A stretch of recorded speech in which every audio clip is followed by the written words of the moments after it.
So this might be my favorite episode of the series so far from Born Again. So Frank Castle and Wilson Fisk are my heroes in this episode.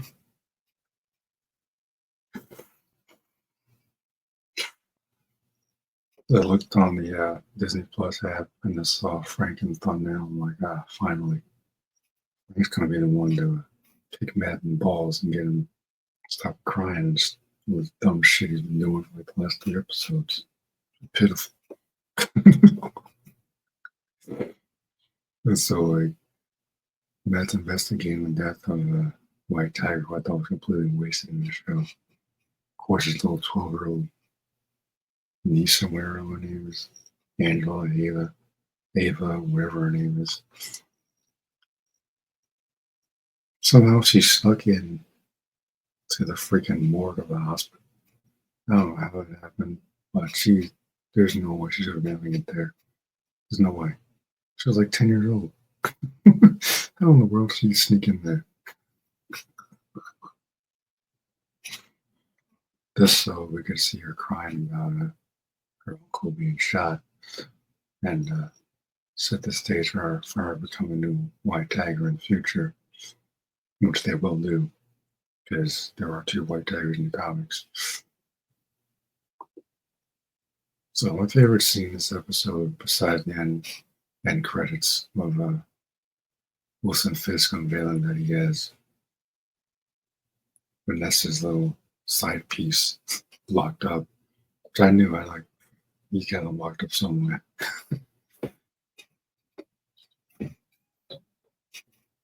He's got them locked up somewhere. I knew it. As soon as the therapist like, oh, where's this guy now? And they both say, oh no, I'm like, Fisk knows. Fisk knows.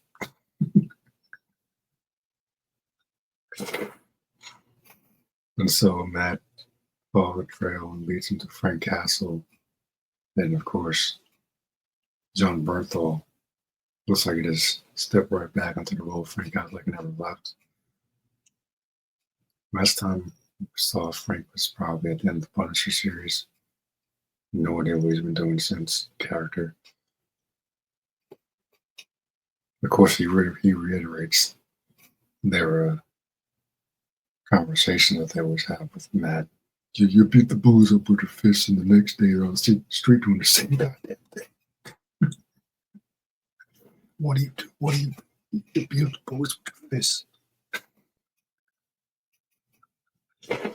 I'm just like, I'm in complete agreement with Frank in this one, because like, it's been a bloody year. Matt's still crying over one person. I'm like, dude, bad shit happens all the freaking time in New York City. We're still crying about. It's like, this is pitiful.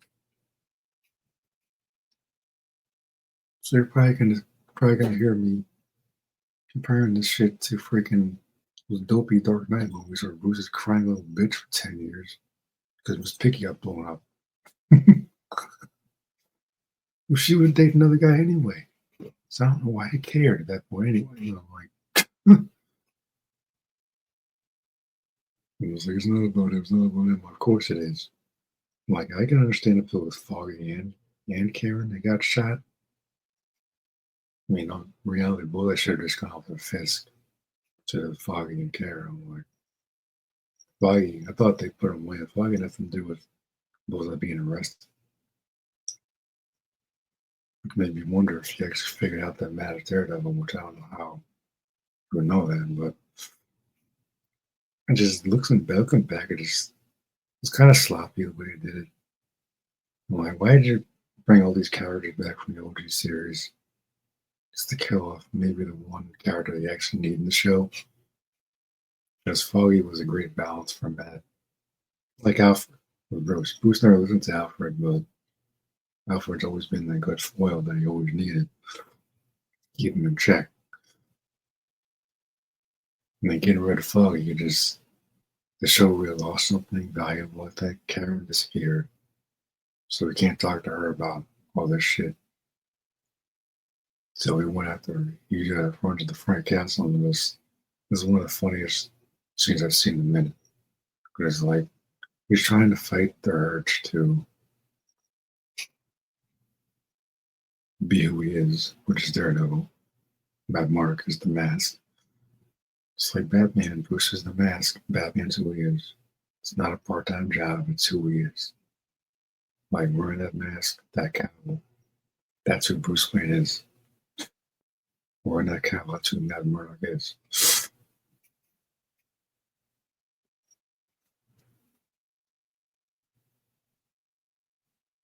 And it's like, of course, they showed a little glimpse of his new lair.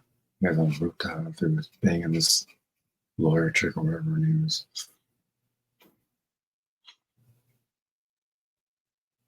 And I'm thinking to myself, I'm like, they're showing a scene of Fisk going to this underground hideout where he's keeping the Mrs. Side piece. And I'm thinking to myself, I'm like, I don't know where Matt sleep at night. I want Fisk is still out there as the mayor of New York City. He's just sitting there crying, banging random broads. When he could be out there kicking the shit out of criminals. Because I'm saying, like, the comics I've read, Matt slash Daredevil always goes out to Vanessa when he wants to get at Fisk. Always goes out to Vanessa. And, like, we wouldn't give two fricks about the mayor being like, oh, you can't be your Daredevil person anymore because I'm the mayor now. I'm like, F you, Fisk. You expose me, I expose you. Let's go. That's what Daredevil freaking do. Want to be sitting around crying, feeling sorry for himself. You gotta be shitting. It's the Dark Knight thing over and over again. It's like one person gets blown up. Now I'm just gonna cry for the rest of the series. Like, get out of here, man.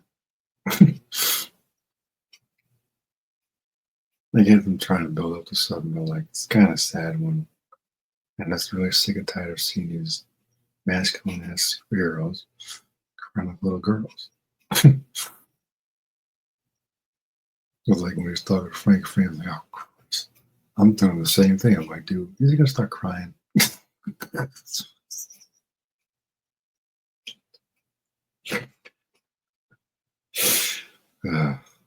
Jesus. Like I was saying, when the episode, like, it just should have just called Frank. Frank would have taken Bullseye's ass out. Problem solved. You got a life in prison. Should have gotten life underground permanently. I mean, to be fair, he threw him off the roof. It was like, man, you know, life in prison ain't gonna work for him. He's gonna be out of there. Shit, maybe Fisk will be the one to get him out. He's the mayor now. He can do that shit now. I mean, Bullet gets back on the street. Maybe he'll have to carry him this time. What's he gonna do then? Still gonna feel sorry for himself? I wouldn't want him to start crying and doing all this shit. He wanted. I mean, to be fair, Foggy is kind of the one that's kind of been against him being Daredevil, especially in season 2. But I mean, he gave him the suit in the, I think it was Defenders. It wasn't a great show, but he was temporarily retired in that show too. He temporarily retired season 2 after Electric died, which I get. But as soon as he saw some kid in trouble, he was right back in it because he can't resist. That's who he is. This is bullshit about going to give up for a freaking year. A year? You know what people you could have saved in a year? Like, what? Even Peter Parker don't give up that damn long. If Peter's like depressed for it, he'll stop being started for like what, a week, maybe a month. He'll be right back out there in the streets as soon as he sees somebody in trouble. That's who he is. Yeah, I'm sick and tired of superheroes feeling sorry for himself all the damn time now. It's pitiful. It's like, I don't think I have track, but like an Invincible. The reason that show is really starting to really turn into one of my favorites because Marcus finally put his balls strong. Stop. You finally stop being a puss when it's about damn time. It looks like Matt might be finally getting back to form. Hopefully by next episode, we got Muse introduced in this episode. So see where that goes. So like it wasn't turns out it wasn't Frank that shot White Tiger. I figured Frank would never second guess himself and Frank would never shoot another vigilante out of nowhere. No without a reason. If that was the case, he would have shot Daredevil, which he already tried to do. No. On the other hand, as soon as Alan got cleared of his charges, his dumbass puts his suit back on. He goes back out and out in the damn sea like an idiot. So it kind of brought it himself. And this is like, I heard the actor passed, so it's unfortunate, but the actor kind of a dummy to put in the spotlight back on himself after he just got cleared. Like when you get cleared of charges, especially cleared of murder, you don't go back out to the sea like a freaking buffoon. I think you're not gonna have a target on the back of your head. But they had to kill him because they want to have a little 10-year-old Eva or Wirral, and he was. They guarantee she's gonna some point in this show or some other show. She's gonna steal the White Tiger suit and the amulet. I'm going to avenge my uncle. Little 10-year-old White Tiger running around like a damn Power Ranger. Like, what's the kid from Turbo? Justin, where it plays Rocky in the Turbo movie. And he had to, like, I think he had to grow his. Every time he morphed, he had to, when he morphed, they showed him growing in height and size because he was so small. For the other grown ass Rangers. It's hilarious.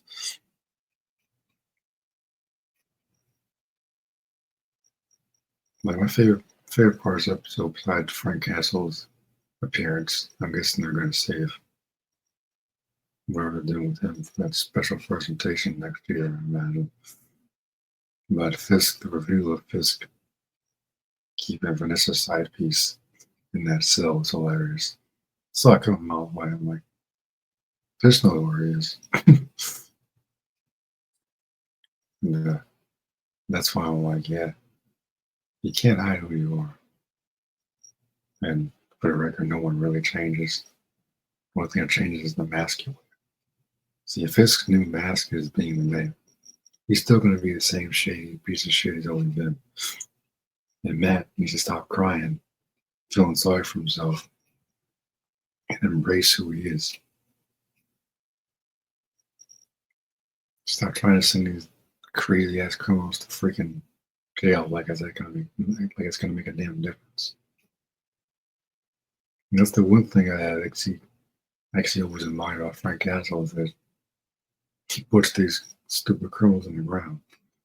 And it's like, oh, you beat the booze up with your fists and they're on the street the next day doing the same damn thing. That was my favorite episode of season 2, the Netflix show, when Frank had him tied up on the rooftop like morning sunshine.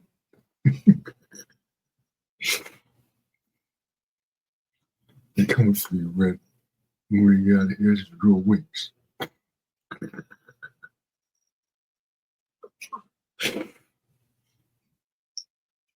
And that grin Matt had on his face when he pulled the trigger on the gun in the hallway and he started smirking like, "Heck."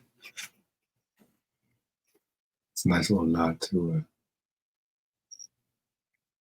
one of the later series where Matt actually uses a gun in the comics at one point or another. Solid episode. Sets the groundwork for a lot of other things. I was kind of afraid for a second that they were going to do this boring ass court procedural thing that was supposed to be the original version of the script.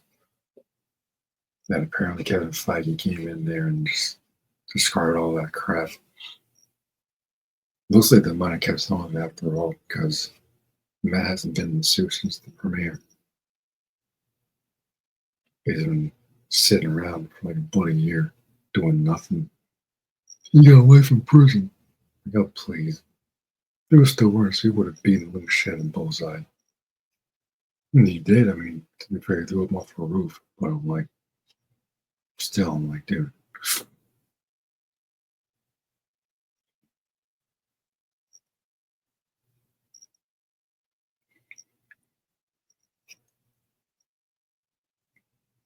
After a while, you just gotta wonder if sending these crazy ass criminals to jail really is enough. It's one of the main reasons why I like Frank Castle.